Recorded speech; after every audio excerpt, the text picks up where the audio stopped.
Hello friends, yes के पाठशाला channel में आपका बहुत बहुत स्वागत है। देखिए फ्रेंड्स, आज है 11 तारीख और 11 तारीख का फर्स्ट शिफ्ट का हो गया है और सेकंड शिफ्ट का। ठीक है, तो मैं ये अभी जो करा रहा हूँ ये सेकंड शिफ्ट का क्वेश्चन है। ठीक है, तो जो बच्चे चैनल पर नहीं हैं और उसको सभी लोग जान लें कि ये किसका पेपर है। तो आरपीएफ कांस्टेबल का, ठीक है, जो कि एग्ज़ाम अभी चल रहा है आरपीएफ कांस्टेबल का, उसका मैं एनालिसिस आज के सेकंड शिफ्ट का जितने भी क्वेश्चन आए हैं उसको हम लोग देखेंगे अच्छे से। ठीक है, तो चलिए हम लोग स्टार्ट करते हैं। देखिए पहला क्वेश्चन क्या है, पानीपत का दूसरा युद्ध किसके बीच लड़ा। ठीक है, तो देखिए पानीपत में जो 3 युद्ध हुआ था, पहला युद्ध, दूसरा युद्ध और तीसरा युद्ध। ठीक है, पहला युद्ध 1526 में लड़ा गया था। इसी में इब्राहिम लोदी को बाबर ने हराया था और मुगल वंश में, इंडिया में मुगल वंश की स्थापना किया था। दूसरा हुआ था 1556 ईस्वी में। ठीक है, ठीक है, पानीपत का दूसरा युद्ध हिमुक और अकबर के बीच हुआ था।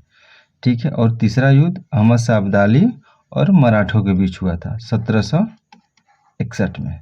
ठीक है, क्लियर हुआ। देखिए 1526 ईस्वी में पहला युद्ध हुआ था इब्राहिम लोदी और बाबर के बीच। 1556 में दूसरा युद्ध हुआ था हेमू और अकबर के बीच, जिसमें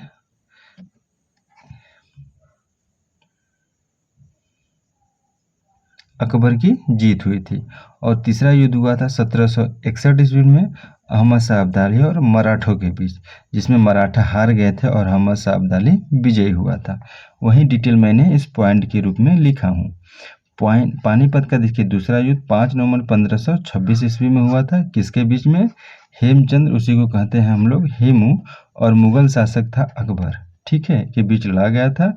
यह युद्ध पानीपत के मैदान में हुआ था, इसलिए से इस युद्ध को इस युद्ध में अकबर की जीत हुई थी। ठीक है, और देखिए सेकेंड और थर्ड देखते हैं। 1526 ईस्वी में बाबर और पहला युद्ध हुआ था 21 अप्रैल 1526 ईस्वी में इब्राहिम लोदी और बाबर के बीच में।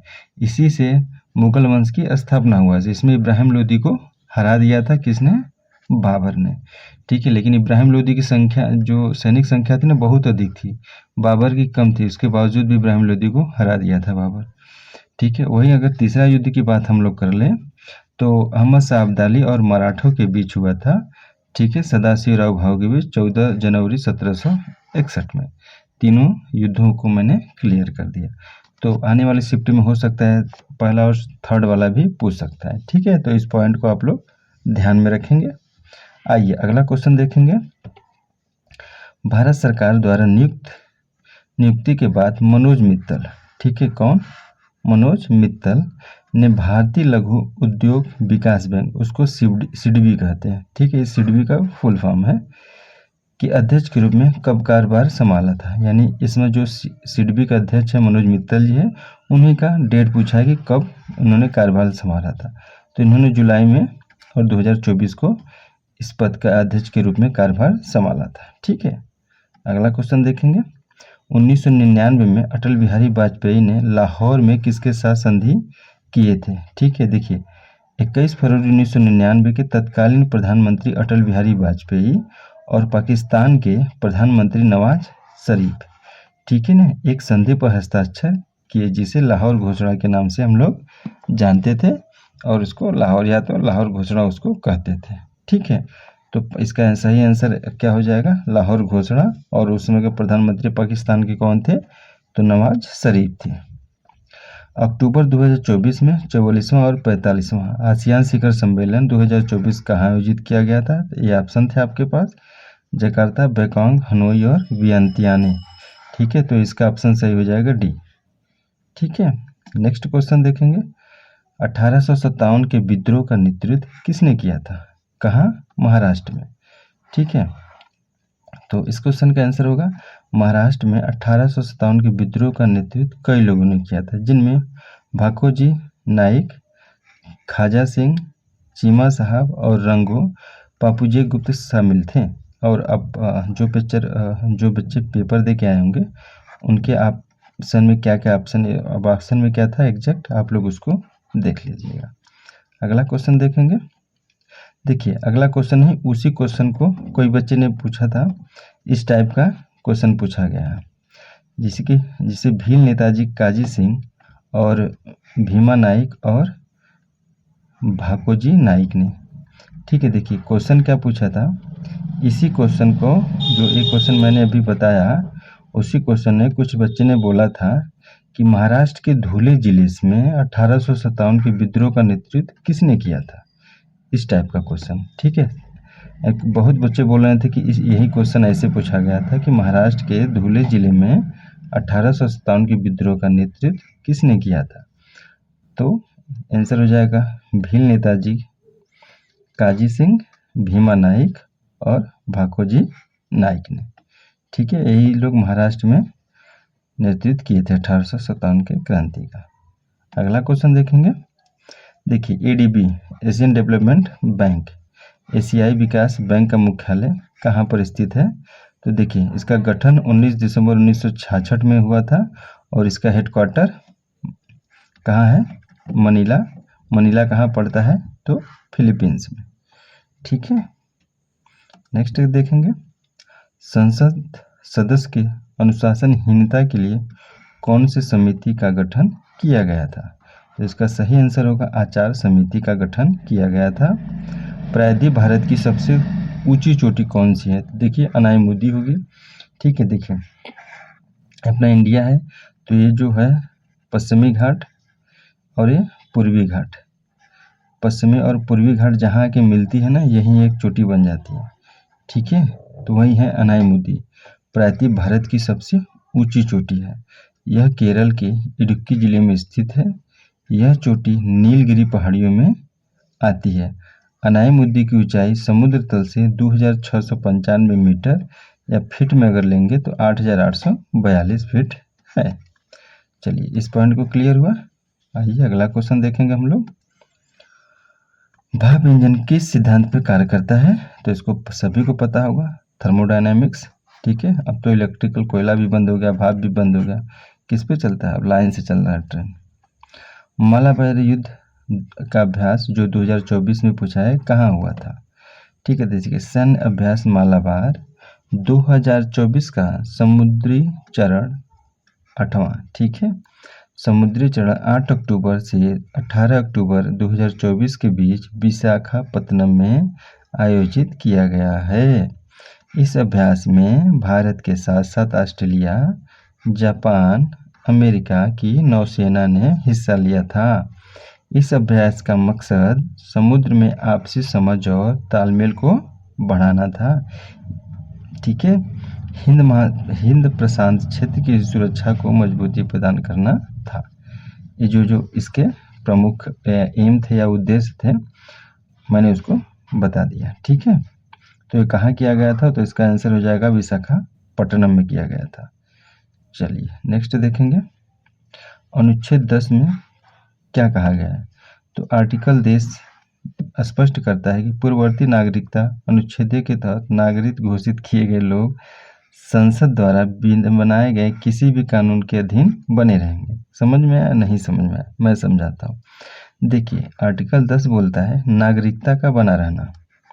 ठीक है, नागरिकता का बना रहना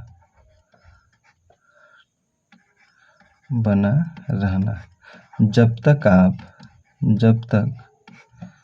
आप कोई अन्यथा काम न करें, कोई अन्यथा काम न करें। मतलब समझ में आया। देखिए सभी लोग जानते हैं भारत में जो सभी लोग को नागरिकता प्राप्त है इंडिया की, बट संसद कहता है आपकी नागरिकता तभी तक रहेगी अब जब देश विरोधी नारे लगाएं तो संसद आपकी नागरिकता खत्म कर सकती है। हाँ, देश विरोधी अगर भाषण दे रहे हैं या देशद्रोही का अगर धब्बा लग गया है तो संसद आपको नागरिकता खत्म कर सकती है। ठीक है, आपकी नागरिकता खत्म कर दी गई। तो अनुच्छेद, ये बात कहाँ कही गई है, तो अनुच्छेद 10 में कही गई है। आपकी नागरिकता तभी तक बने रहेंगे जब आप देश विरोधी न हो। ठीक है, चलिए अगला देखेंगे। अहिंसा के मौलिक कर्तव्य डीपीएसपी में किस समिति की अनुशंसा पर जोड़ा गया था। ठीक है, देखिए 42वां संविधान संशोधन अधिनियम 1976 के द्वारा सरदार सरोवर सिंह समिति की सिफारिशों पर संविधान के भाग 4A में शामिल किया गया था। किसको? DPSP को। ठीक है, ये क्वेश्चन बहुत बार रिपीट आया, जितना मैंने एनालिसिस करवाया सब में क्वेश्चन आया है। नेक्स्ट क्वेश्चन क्या था? 1857 की क्रांति का क्या क्या प्रभाव पड़ा था? तो देखिए इसका ऑप्शन तो नहीं मिल पाया था, बट उसके बारे में हम लोग डिटेल देख लेते हैं। 1857 के विद्रोह ने भारत पर ब्रिटिश शासन को बदल दिया और भारतीय राष्ट्रवाद के उदय को प्रोत्साहित किया। इस विद्रोह के कई प्रभाव हुए थे। भारत सरकार अधिनियम 1858 के जरिए ईस्ट इंडिया कंपनी का शासन खत्म हो गया था और ब्रिटिश सरकार ने भारत पर सीधे शासन करना शुरू कर दिया था। एक तो ये इफेक्ट हुआ, और ब्रिटिश सरकार ने भारत पर अपना नियंत्रण कड़ा कर दिया था। ठीक है, 1857 क्रांति के बाद और कई 2-4 फैक्ट थे, लेकिन इम्पोर्टेंट 1 और 2 है, और आप लोग इसका देख लीजिएगा आंसर। छऊ नृत्य किस तिथि को मनाया जाता है? तो छऊ नृत्य मुख्य रूप से बसंत ऋतु के दौरान चैत्र पर्व के अवसर पर मनाया जाता है। यह नृत्य 13 दिनों तक चलता है। छऊ नृत्य पश्चिम बंगाल, झारखंड और उड़ीसा राज्यों में प्रचलित है, मतलब मनाया जाता है। ठीक है, चलिए इस पॉइंट को आप लोग ध्यान में रखेंगे।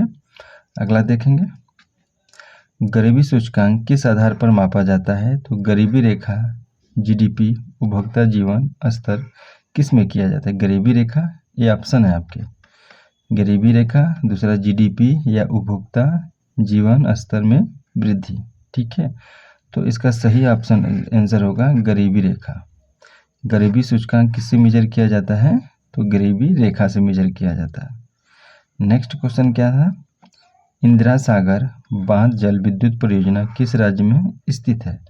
तो इंदिरा सागर बांध जल विद्युत परियोजना भारत के मध्य प्रदेश में, कहाँ? MP, ठीक है, में स्थित है।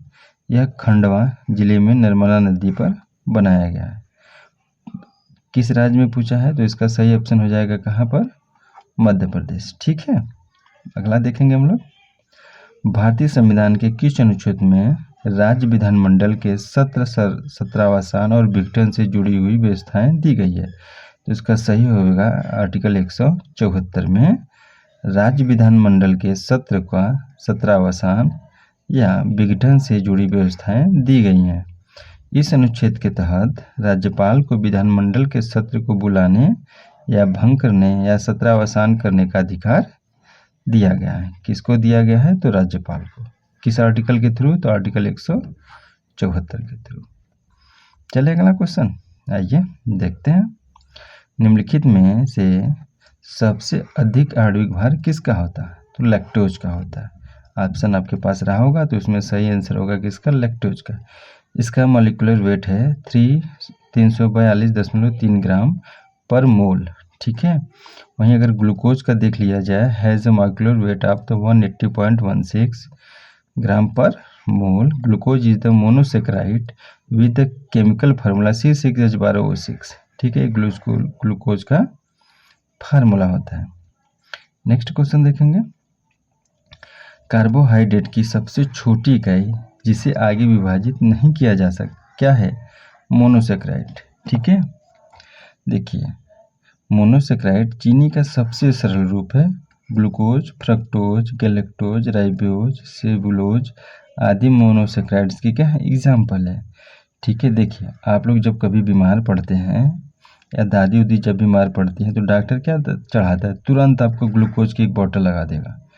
ठीक है, ग्लूकोज की एक बोतल क्या करेगा? तुरंत आपको ड्रिप चढ़ा देगा। क्यों? क्योंकि ये सबसे छोटी, इसके आगे तोड़ नहीं सकता। ये जाएगा तुरंत ब्लड में, तुरंत आपको ब्लड में मिलके तुरंत एनर्जी देगा। कौन सा? ग्लूकोज। इसीलिए ग्लूकोज चढ़ाते हैं कि पहले तुरंत आपको एनर्जी मिले। नेक्स्ट क्वेश्चन देखेंगे। भारत का कौन सा तट देश का चट्टानी तटीय क्षेत्र माना जाता है? देखिए भारत के पश्चिमी तट, पश्चिम तट का मतलब समझ रहे हैं? इस वाले एरिया को जो तमिलनाडु, इसको कहते हैं हम लोग पूर्वी तट, और इस वाले एरिया को हम लोग क्या कहते हैं, पश्चिमी तट। ठीक है, तो इसकी बात बोल रहा है। पश्चिमी तटीय क्षेत्र माना जाता है जिसका मुख्य कारण इसका ऊंचा पीछे हटता तट है जिस पर अपरदनकारी भू आकृतियों का प्रभुत्व है, जबकि अपेक्षाकृत अवसादी पूर्वी तट अधिकांश रेतीला है। ठीक है, इसको बोला है अधिकांश रेतीला है और इसी को बोला है कि चट्टानी तटीय क्षेत्र माना गया किसको, पश्चिमी तट को। अगला देखेंगे, निम्नलिखित में से कौन सा डीपीएसपी गांधी विचारधारा से संबंधित है। देखिए, पंचायतों का संगठन, कुटीर उद्योग को बढ़ाना, सहकारी उद्योग, अनुसूचित जाति अनुसूचित जनजाति और अन्य पिछड़े वर्गों का विकास, नशीले पदार्थों का निषेध, गोहत्या पर प्रतिबंध, ये सभी फैक्ट गांधी विचारधारा की ओर अग्रसर है। आइए अगला क्वेश्चन हम लोग देखते हैं। राष्ट्रीय जलमार्ग संख्या 2, ठीक है, WW2 national NW2 national waterway 2 किस राज्य में स्थित है। देखिए, असम राज्य में स्थित है, इसका सही आंसर हो जाएगा असम राज्य। यह ब्रह्मपुत्र नदी की सादिया से धुबरी तक गई है। ठीक है, पहला जानते हैं इलाहाबाद से हल्दिया तक है, दूसरी सदिया से धुबरी तक है कि खंड को कहते हैं। यह जलमार्ग बांग्लादेश सीमा से सादिया के बीच है। इसकी लंबाई 891 किलोमीटर है। इसे साल 1988 में राष्ट्रीय जलमार्ग घोषित किया गया था। उम्मीद है ये सभी फैक्ट आपको अच्छे से समझ में आया। अगला देखेंगे हम लोग। भारतीय महिला क्रिकेट की ऑफ स्पिनर दीप्ति शर्मा गेंदबाजों की नवीनतम आईसीसी महिला वनडे रैंकिंग में किस रैंक पर पहुंच गई है। तो इसका सही आंसर होगा दूसरे स्थान पर दीप्ति शर्मा पहुंच चुकी हैं। 82.5 डिग्री पूर्वी देशांतर रेखा कहाँ से होकर गुजरती है। ठीक है, ये अपना क्या है, प्यारा भारत। ठीक है, ये अपना प्यारा भारत। ये 82 डिग्री ऐसे ही गुजरती है, 82.5 डिग्री इलाहाबाद के नैनी से होकर मिर्ज़ापुर से होते हुए निकल जाती है। तो उत्तर प्रदेश के मिर्ज़ापुर आसपास में दिया होगा तो मिर्ज़ापुर हो जाएगा, नहीं तो अगर इलाहाबाद के नैनी दिया होगा तो इसका आंसर नैनी हो जाएगा। यह भारत की मानक या उत्तर रेखा है। इसे भारत का मानक भूमध्य रेखा भी कहा जाता है। भारत का मानक समय IST इसी देशांतर रेखा के आधार पर तय किया गया है। चलिए अगला देखेंगे हम लोग। संगीत में ऐसा वाद्य यंत्र जिससे ध्वनि उस पर हाथ या अन्य किसी उपकरण से प्रहार द्वारा या रगड़ कर उत्पन्न हो, वैसे उपकरण को हम लोग क्या कहते हैं। तो ताल वाद्य कहते हैं, ताल वाद्य या आघात वाद्य कहते हैं, प्रिकॉशन इंस्ट्रूमेंट कहते हैं। अजीब अजीब नाम है हिंदी में। प्रोटोकॉल के हिसाब से सबसे बड़ा पद किसका है, प्रधानमंत्री, केंद्रीय मंत्री या उप मुख्यमंत्री। तो भारतीय प्रोटोकॉल के मुताबिक राष्ट्रपति सबसे बड़े पद पर होते हैं, इसके बाद उपराष्ट्रपति, फिर PM होते हैं। ये तो सबको पता होगा। ठीक है, अपने सबसे पहले प्रेसिडेंट, फिर आ जाएगा VC वाइस प्रेसिडेंट, उसके बाद आ जाएगा PM। ठीक है, चलिए अगला क्वेश्चन देखेंगे। 1991 के आर्थिक नीति के बाद क्या सुधार आया था। 1991 में आर्थिक सुधारों के बाद भारत की अर्थव्यवस्था में कई सुधार हुए। इन सुधारों के कारण देश में निवेश, निर्यात और विदेशी मुद्रा भंडार में वृद्धि हुई थी। साथ ही दूरसंचार और नागरिक उड्डयन क्षेत्र जैसे क्षेत्रों में भी विकास हुआ था। चलिए अगला क्वेश्चन देखेंगे। सुंदरवन निम्नलिखित में किस प्रकार के वन है। तो तटीय या इसको ज्वारी वन कह सकते हैं। सुंदरवन का डेल्टा देखे है ना, उसमें पिक्चर भी बना है। ठीक है, सुंदरवन डेल्टा विश्व का सबसे बड़ा डेल्टा किसे कहते हैं, सुंदरवन डेल्टा। चलिए नेक्स्ट देखेंगे। हाल ही में जम्मू कश्मीर के कितने जाति समूह को अनुसूचित जनजाति का दर्जा दिया गया है। तो देखिए, हालिया अपडेट के अनुसार जम्मू और कश्मीर में 4 जाति समूहों को हाल ही में अनुसूचित जनजाति का दर्जा दिया गया। ठीक है, तो इसका कितना आंसर हो जाएगा, 4 जातियों को। ये पहाड़ी जनजातियां समूह पदारी जनजाति, कोली और गड्ढा ब्राह्मण समुदाय हैं। यह संविधान यानी जम्मू और कश्मीर का जो संविधान है नहीं सॉरी, जम्मू और कश्मीर का संविधान तो ख़त्म हो गया है, मतलब ये बात कर रहे हैं जम्मू और कश्मीर के सपक्ष में। अनुसूचित जनजाति आदेश संशोधन विधेयक 2024 के माध्यम से किया गया है। ठीक है, जो ये भी अपडेट किया गया है तो वही बोला है कि अनुसूचित जनजाति आदेश या संशोधन विधेयक 2024 के माध्यम से इसको किया गया है, लागू किया गया है। नेक्स्ट देखेंगे, गरीबों के आवास के लिए कौन सी योजना चलाई गई थी? तो प्रधानमंत्री आवास योजना भारत सरकार की एक योजना है जिसके माध्यम से नगरों व ग्रामीण इलाकों में रहने वाले निर्धन लोगों को उनकी क्रय शक्ति के अनुकूल घर प्रदान किए जाते हैं। जिसका सही आंसर होगा प्रधानमंत्री आवास विकास योजना। देखिए अगला देखेंगे, पोलोनियम तत्व की खोज किस वैज्ञानिक ने की थी? तो पोलोनियम तत्व की खोज मैडम क्यूरी और उनके पति पियरे क्यूरी ने साल 1998 में इसकी खोज की थी। किसकी? पोलोनियम तत्व की। ठीक है, नेक्स्ट क्वेश्चन क्या है? हाल ही में 10वीं विश्व आयुर्वेद कॉन्फ्रेंस और आरोग्य एक्सपो का उद्घाटन कहाँ किया गया? तो इसका सही होगा उत्तराखंड की राजधानी देहरादून में। देखिए वो तो क्वेश्चन जीएस का सभी से खत्म हो गया। ठीक है, लेकिन रीजनिंग का क्वेश्चन देखिए 6 से 7 क्वेश्चन किसी सीटिंग अरेंजमेंट से आ रहा है। जिसको नहीं आ रहा है सीटिंग अरेंजमेंट एकदम अच्छे से रिवाइज करके बैठा लेगा। सीटिंग अरेंजमेंट सर्किल में लाइन में बैठाने वाले क्वेश्चन आ रहे हैं। ब्लड रिलेशन से भी 3 क्वेश्चन है, 4-5 कोडिंग से आ रहे हैं। रीजनिंग बहुत ईजी है, आ रही है। ठीक है, वहीं पर अगर मैथ की बात कर ले तो average, train, profit loss, percentage, इस टॉपिक से भर भर के क्वेश्चन आ रहे हैं। ठीक है,